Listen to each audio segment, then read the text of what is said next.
오늘도 행복하세요. 자유세상의 유현상 목사입니다. 오늘은 마태복음 14장 13절로 21절에 있는 말씀을 중심으로 해서 나는 절대 믿음의 신앙인인가 라고 하는 제목으로 잠시 은혜를 나누고자 합니다. 오늘 저와 여러분들, 세상에 있는 모든 신앙인들은 항상 하나님 앞에 신앙 고백을 하면서 믿음의 생활을 이어갑니다. 그런데 이 신앙 고백을 할 때에 정말 마음 중심으로부터 믿음을 가지고 신앙을 고백하는지 우리가 늘 자신을 한번 돌아보지 않으면 안 됩니다. 왜냐하면 로마서 10장 10절은 마음으로 믿어 의에 이르고 입으로 시인하여 구원을 얻는다, 그렇게 말씀하고 있습니다. 마음으로 온전히 믿어지고 난 뒤에 입으로 시인해야 그것이 구원을 이룰 수 있다고 하는 사실입니다. 이 구원은 우리가 금세에서 육신 입고 사는 동안에 악한 것들과 싸워 이기는 생활의 구원뿐만 아니라 궁극적으로 천국에 이르를 수 있는 그러한 영적 구원까지를 다 포함하고 있습니다. 그래서 저와 여러분들이 신앙생활하면서 가장 중요한 것은 우리가 항상 신앙 고백하는 이 사도신경에 대한 내 마음의 믿음의 생태를 늘 점검하고 우리가 그 신앙 고백이 온전한 신앙 고백이 될 수 있도록 늘 우리가 기도하면서 내 신앙이 제대로 되어야 된다고 하는 사실입니다. 실질적으로 우리가 신앙 고백을 하다 보면 신앙 고백은 순서로 되어 있습니다. 첫 번째 신앙 고백이 믿어지지 않으면 그 이후의 신앙 고백은 하나도 믿어지지 않습니다. 첫 번째 우리의 신앙 고백은 전능하사 천지를 만드신 하나님 아버지를 내가 믿사오며, 바로 그렇습니다. 천지를 만드신 전능하신 하나님에 대한 믿음이 온전히 이루어지지 않으면 그 다음은 아무것도 입술의 고백이지 마음의 고백이 될 수가 없다고 하는 사실입니다. 하나님께서 천지를 만드실 때 누구의 도움도 받지 않냐고 오직 전능하신 하나님 능력으로 말씀 하나로만 천지를 만드신 것을 우리가 알게 되어집니다. 빛이 있으라 하니까 빛이 있었고 모든 만물을 오직 하나님 홀로 스스로 만드신 것을 알 수가 있습니다. 즉 하나님은 전능하신 하나님, 하나님이 전능한 하나님에 믿어지지 아니하면 그 다음은 믿을 수가 없습니다. 그 다음은 뭡니까? 우리 주 예수 그리스도가 하나님의 독생자가 남자 없이 성령으로 잉태하여 동정녀에게 태어났다. 여자가 남자 없이 태어났다. 그게 어떻게 인간의 상식으로 믿어지는 겁니까? 안 믿어지는 거죠. 그런데 전능하신 하나님이 그걸 했다고 하시면 믿어지는 겁니다. 왜? 하나님은 천지를 창조하실 때, 인간을 만드실 때 남자도 여자도 없었지만 남자도 만들고 여자도 만들었지 않습니까? 그런데 하나님께서 그 아들 예수 그리스도를 이 땅에 인간으로 보내실 때에 하나님이 전능하시기 때문에 여자만 있어도 얼마든지 만들 수 있다고 하는 사실입니다. 그런데 왜 하나님은 그렇게 남자 없이 동정녀에게 성령으로 잉태되어 예수를 이 땅에 보내셔야만 했느냐? 그렇게 안 보내면 예수님이 우리 인간의 죄를 대속할 수 없기 때문에 아담 이후의 모든 인간들은 선악과를 먹음으로 정령 죽을 죄를 지었기 때문에 그 죄를 인간의 힘으로 해결할 방법이 없습니다. 그래서 하나님은 그 인간의 죄를 대신 감당하기 위해서 죄 없는 하나님 아들을 이 땅에 보내셨고, 그 죄 없는 하나님 아들을 보내기 위해서는 남자 유술로 오면 그가 태어날 때부터 아담으로부터 말면 유전죄를 지고 태어나기 때문에 그가 남을 위해서 대신 죽어줄 수가 없기 때문에 하나님의 아들 예수가 오실 때는 반드시 죄 없는 몸으로 와야 되니까 남자 유술이 아니라 여자 유술로 와야 됐고, 그 필요에 의해서 하나님은 전능하시기 때문에 예수님을 동정녀에게서 성령으로 잉태되어 태어나게 하셨다. 전능하신 하나님이 믿어지면 바로 성령으로 잉태하여 오신 예수가 믿어지는 것이고, 그 다음에 그 예수님께서 십자가상에서 그는 죄가 없기 때문에 죽을 이유가 없죠. 로마서 6장 23절에 있는 것처럼 죄의 값은 사망인데 예수님은 죄의 값을 질 이유가 없으니까 돌아가실 필요가 없는데, 그런데 예수님의 죽으심은 자기의 죄값을 말며 죽는 것이 아니라 아담과 모든 인류의 죄를 대신 지고 돌아가시기 때문에 십자가에서 돌아가셨습니다. 그래서 그는 죄 없는 분이기 때문에 죽을 필요가 없는데 그가 돌아가셨고, 죄값은 사망인데 죄가 없기 때문에 하나님은 전능하시기 때문에 그 예수님을 죄가 없으니까 다시 살릴 수밖에 없어서 부활시켰고, 그런데 그 예수님이 십자가에 못 박혀 돌아가실 때에 로마의 병정이 옆구리까지 창으로 찔러서 완전히 돌아가시기를 확인했고 무덤에까지 장사되었는데, 그 예수님이 살아나셨다.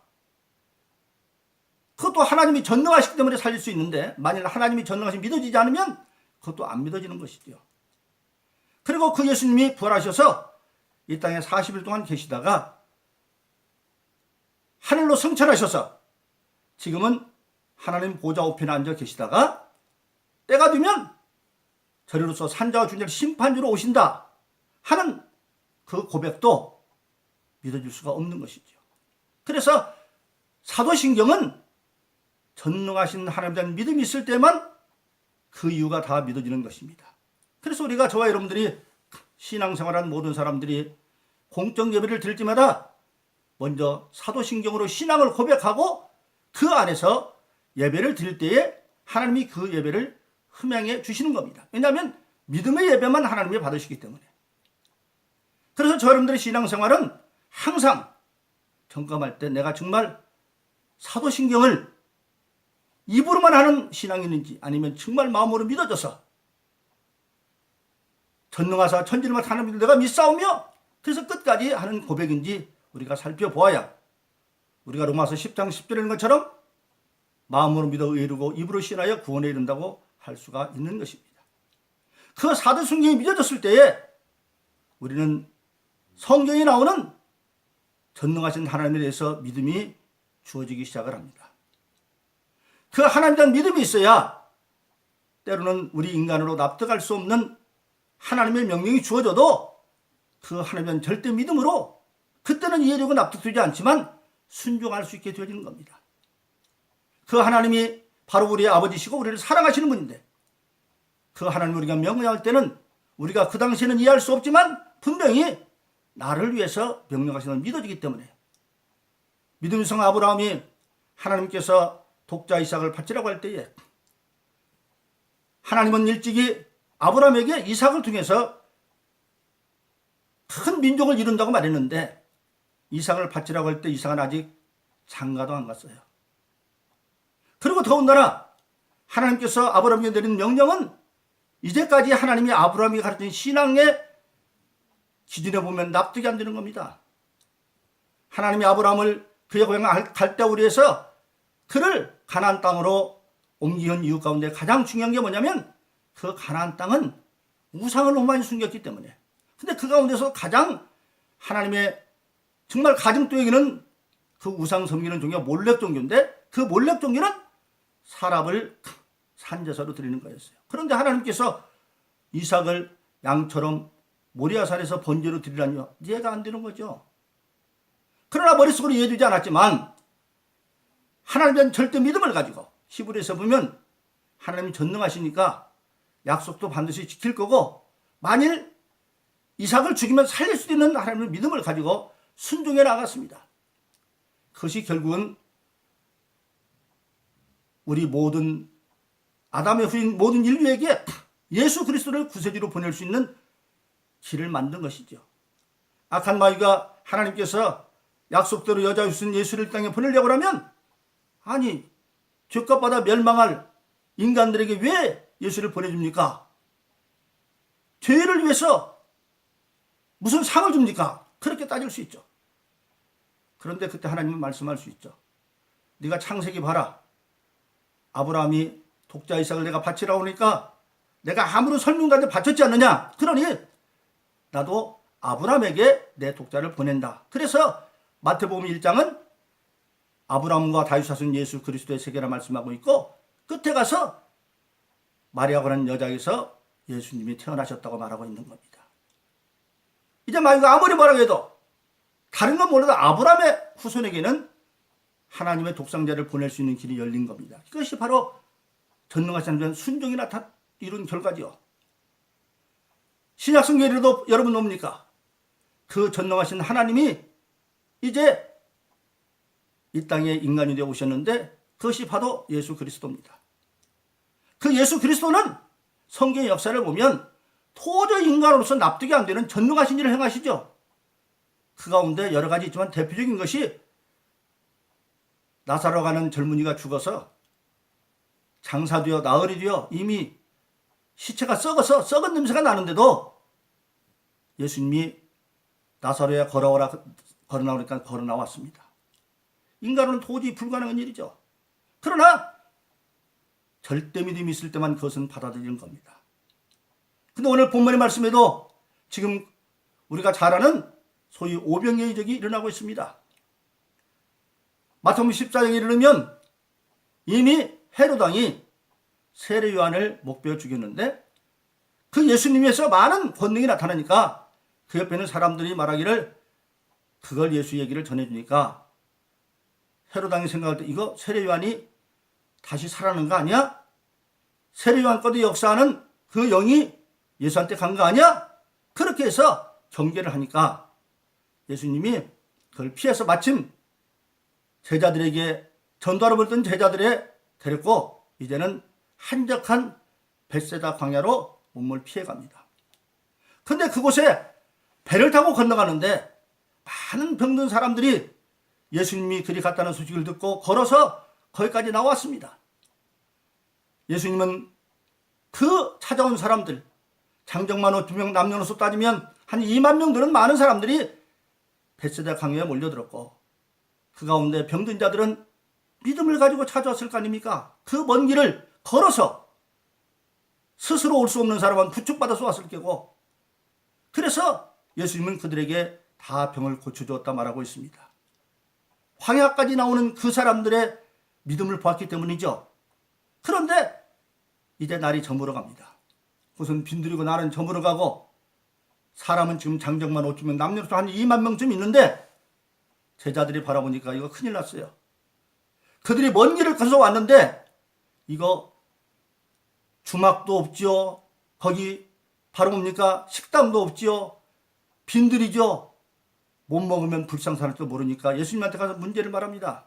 주님, 이곳은 날은 저물었고 빈들인데다가 어떻게 저들을 먹일 방법이 없으니까 저들에게 각자 돌아가서 자기들 스스로 민생을 해결하도록 하지요. 그랬습니다.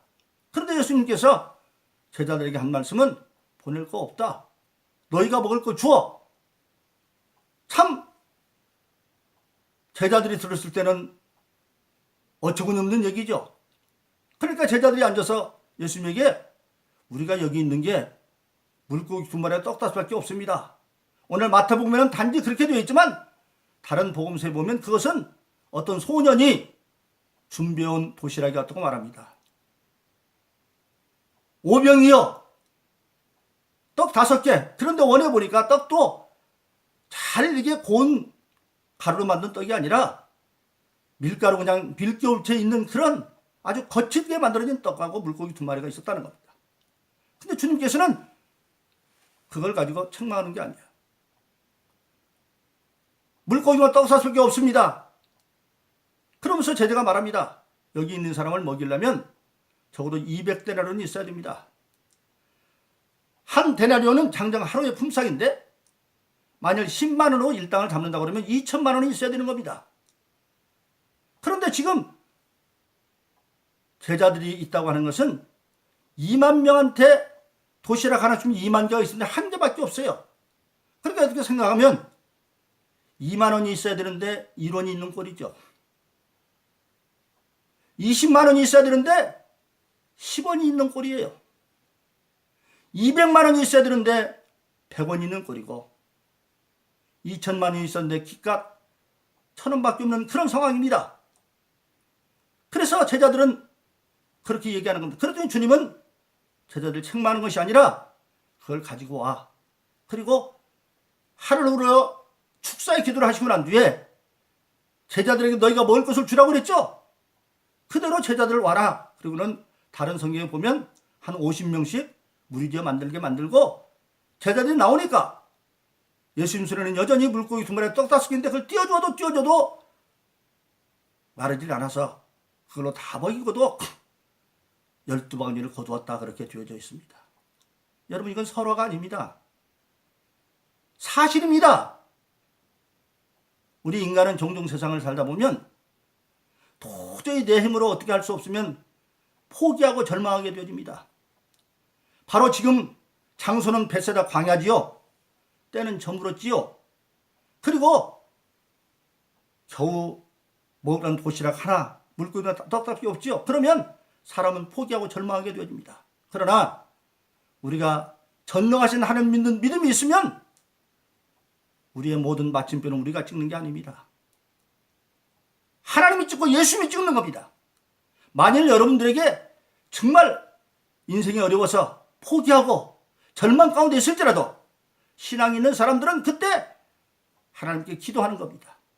제자들이 문제를 가지고 주님에게 아뢰은 것처럼 지금 이 사람들 먹이지 않으면 큰일 날 것 같으니까 보내지요 하는 것처럼 문제를 가지고 정확히 주님 앞에 아뢰면 때로 주님은 제자들이 원하는 대답과 반대로 보내라고 그랬더니 보낼 거 없다. 너희가 먹을 걸 주어라. 그런 응답이 주어질 수 있지만 그때 우리는 내 생각과 내 모든 것을 꺾고 순종하면 그리고 주님이 명하는 대로 생각해 보세요. 주님의 손에는 여전히 물고기만 떡밖에 없는데 그거 나눠주라고 할 때 10번도 제자들은 그걸 순종하지 않을 수도 있어요. 그런데 그대로 순종했습니다. 성령이 그들을 붙잡아 줬겠죠. 그랬더니 먹고 12바구니가 남았다. 바로 그렇습니다. 오늘 신앙생활하는 사람들은 원하지도 바라지도 않지만 그런 어떤 절망의 순간이 올 때라도 불신앙의 사람들은 거기가 포기하는 자리지만 우리는 그때가 믿음이 역사를 시키는 걸 알아서 정확하게 염려하지 말고 빌립서 4장 6절로 7절에 하는 것처럼 아무것도 염려하지 말고 모든 일에 기도와 간구로 감사함으로 하나님께 아뢰라. 왜 감사함으로? 들어줄 거니까. 그리하면 하나님의 평강이 예수 그리스도 안에서 너의 마음과 생각을 지켜줄 것이다. 모든 지각도 있는 하나님의 평강이. 오늘 저와 여러분들은 오늘 이 오병이의 사건이 단지 설화가 아닙니다. 현실입니다. 우리에게도 얼마든지 이런 상황이 일어날 수 있어요. 도저히 생각해 보세요. 2천만 원이 필요한데 단돈 1,000원밖에 없으면 포기하실 것 아니에요. 그런데도 만일 거기에 주님께서 믿음을 심어주시면 우리는 절망하지 말고 그때 전능하신 하나님을 예수님을 의지해서 성령의 도움받아 승리하기를 예수님으로 축원합니다. 고린도서 12장 4절로부터 11절에 보면 이렇게 되어 있습니다. 은사는 여럿이나 성령은 같고 직임은 여럿이나 주는 같으며 역사는 여럿이나 역사하는 하나님은 한 분이다. 그런데 즉 하나님의 역사 가운데 모든 사람이 예수로부터 직분을 받고 그것을 감당하는 내임이 아니라 성령의 도움을 받아서 하는 건데 그 성령의 은사가 9가지로 나와 있습니다. 근데 그 9가지 은사 가운데 첫 번째 지혜의 은사, 지식의 은사, 세 번째가 믿음의 은사입니다. 이 믿음의 은사가 바로 뭡니까? 바로 예수님께서 이 땅에 계셨을 때 하나님 아버지 가진 그 믿음을 우리가 은사로 받는 것입니다. 그래서 때로 믿음의 은사를 받은 사람들이 예수 이름으로 믿음대로 순종하면 안 믿는 사람이나 믿는 자 가운데 믿음이 부족한 사람은 정신병자 볼지 모르지만 우리는 미쳤어도 주를 위해서 미쳤고 사나 죽으나 죽이는 그 믿음을 가지고 포기할 자리에 내가 포기하지 않냐고 내 인생의 모든 일의 마침표는 주님께 직도록 맡기고 우리는 순종함으로 말미암아 우리도 삶의 빈들에서 정말 하나님의 이적을 이루어가는 우리 삶에서 오병의 이적을 이루어가는 그런 복된 삶을 사시기를 예수님으로 축원합니다. 오늘도 행복하세요. 오 자유세상의 유현상 목사였습니다. 감사합니다.